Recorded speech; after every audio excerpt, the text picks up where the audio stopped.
Hello guys and welcome back to another video on my channel. Now today is another episode of LTFC Weekly. If you guys do not know what LTFC Weekly is, basically I cover everything to do with Luton and the Championship over the last 7 days. But before I get on with the video guys, can we drop a like on this video? The like target for today's video is 80 likes. Can we smash 80 likes for this video? Comment down below your thoughts about this week. Subscribe to the channel if you are new, and guys, if you would like to become a member of my channel, then click the link down below. You get exclusive perks if you guys want to become a member. So let's get on with the video. So on Monday it came out that Nathan Jones was very happy with the youngsters during pre-season. So the likes of Kioso, Beckwith and Jones impressed Nathan Jones throughout pre-season. Out of those three players which Nathan Jones mentioned, I do think Kioso is very likely going to play Championship football this season.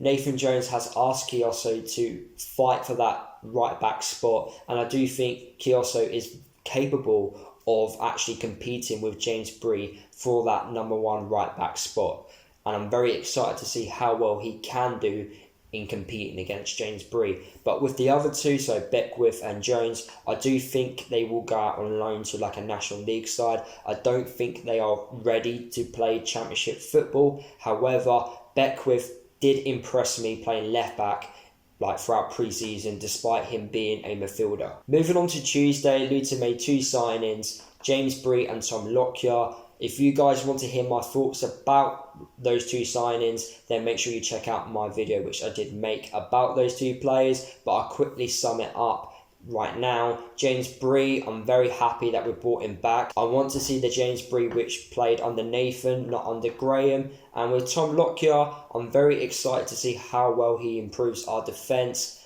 Obviously it came out this week that Carter Vickers is very unlikely going to return to the club. So can Tom Lockyer do what Carter Vickers did and improve our defence massively? Moving on to Wednesday, it did come out by Nathan Jones that Galloway could be going out on loan. Now Galloway's had so many problems with injuries throughout his whole career. Even with Everton he had problems with injuries, but at this moment in time he's got a long-term injury which he did suffer in the 7-0 defeat against Brentford, but it does look like he's going to go out on loan to gain some playing time. But fingers crossed, when he does return back from his loan, he's recovered really well and he's going to be that player with plenty of potential which we signed him for. Moving on to Thursday, Luton made their fourth signing of the summer. Norrington Davis signed from Sheffield United, a left back, an attacking left back in fact, and I'm very happy with this signing. On paper it looks like a really good signing.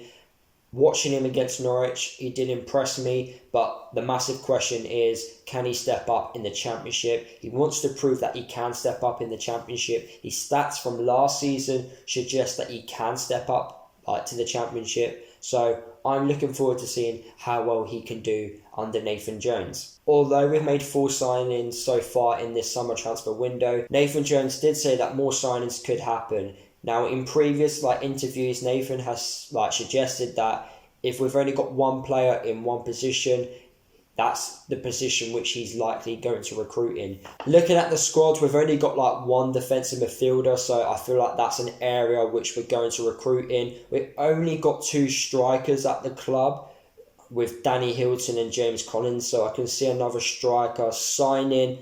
And also, I know Nathan Jones said that we've got 4 centre-backs, but I'm not too sure if we actually do have 4 centre-backs. I know Craney and Glenn Ray can play centre-back, but we've only got Lockyer, Pearson and Bradley who are natural in that position. So I would like us to sign another centre-back. So a centre-back, CDM and a striker, but I can't see Nathan doing that. I can see a defensive midfielder coming in though. Talking about centre-backs, Nathan did reveal that we were priced out for Carter Vickers, which is such a shame. Let me know down below guys in the comment section of this video, what's your thoughts about us being priced out for Carter Vickers. I'm gutted if I'm honest, because Carter Vickers did improve our defence massively. We just have to deal with it at this moment in time.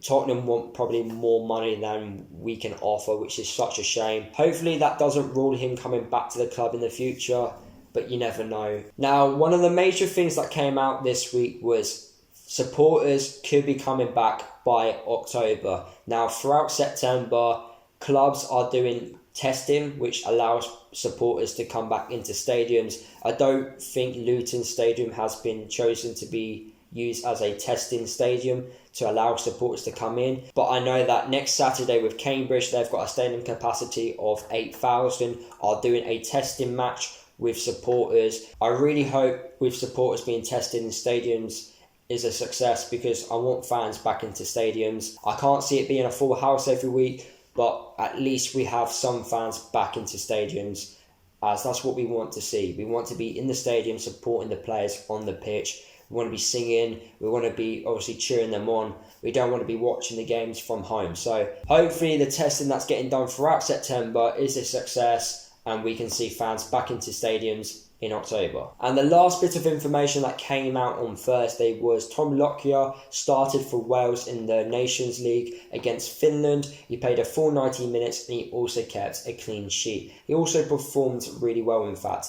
And today, on Sunday, Wales are playing against Bulgaria. So fingers crossed Tom Lockyer can put in another decent performance and come back fully fit, ready to play against Barnsley. Moving on to Friday, it did come out in an interview with Nathan Jones this week that O'Kane has suffered a setback with his injury. We've obviously put in a tough workload for O'Kane to be fit and ready to go for the season, but that injury which he did suffer against Doncaster for us has clearly played a massive part in him having a setback.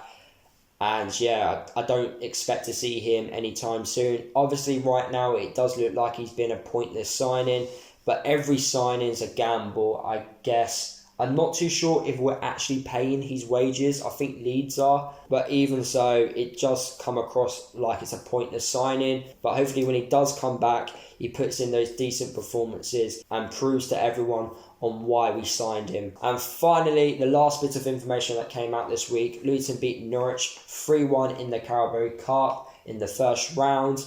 The draw for the second round of the Carabao Cup and the third round of the Carabao Cup will be announced today. In fact, on Sunday after the Brentford game, Luton will find out who they're going to be playing in round 2 and also in round 3. So if Luton get like a League 2, League 1 side in round 2, we could potentially get Manchester United, Man City, Liverpool in the third round as well. So that gives the Luton players like more reasons to compete in this competition and to do well if we're going to play against the likes of Manchester United, Man City, Liverpool. Fingers crossed we get like an easy tie in the next round, so like a League 2 side or a League 1 side, and then play against a Premier League side, because I want us to perform and compete against the best in the country. But if you want to hear my thoughts about us beating Norwich 3-1 in the Carabao Cup, make sure you check out my match reaction video, which I did. I talked about my thoughts about that game. Obviously, I'm very happy that we beat Norwich 3-1, but I don't want to get too ahead of myself because they had their pretty much second team out and the league is more important. So I'm just happy that we won the game and we're going to the Barnsley fixture with a bit of confidence. So there you have it, guys. That is the end of the video. Hopefully you did enjoy today's video. Drop a like if you did. Comment down below your thoughts about this week as a whole. Let me know your thoughts about Carter Vickers obviously not coming back to the club. It's very unlikely. Let me know. Subscribe to the channel if you are new. Don't forget to follow me across all my social media if you haven't done already, guys. And I'll see everyone in the next video.